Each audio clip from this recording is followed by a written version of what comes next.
Dagur, þú ert komin aftur í Dóminusdeildina, af hverju Grindavík?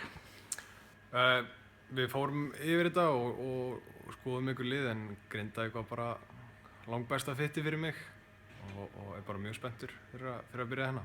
Að hvaða leyti eru þeir besta fitti fyrir þig? Bara ég sé fram á að geta að spila stórt hlutverk hérna og bara með flotta leikmenn og þetta hljómaði allt bara virkilega spennandi. $1.000.000 spurningun, af hverju ferðu úr fríu háskólanámi? Það eru margar ástæður sem koma að því.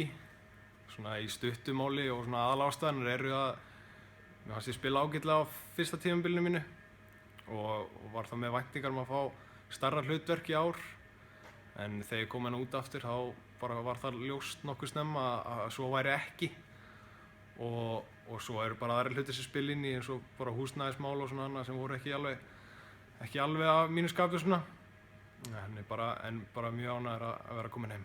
Var þá þjálfarinn búinn að segja við þig að hvernig var það ljóst að að þitt hlutverk væri að breytast? Ég átti bara gott samtali við þjálfarinn og svona, og við fórum bara yfir stöðumála hvernig tímabilið yrði svona, og þá bara var allt gert í góðu samlyndi þar og ekkert vesen.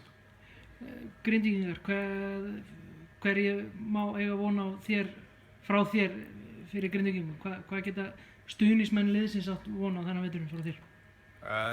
Ég get átt von á því að ég muni leggja mig 100% fram í allt sem ég geri, í vörn og sókn og bara allt sem ég tek mig fyrir hendur, og við sjáum bara hvað það skilur okkur.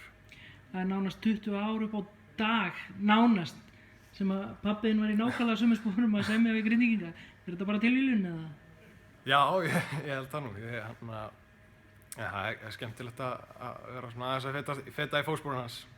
Takk fyrir þetta. Takk.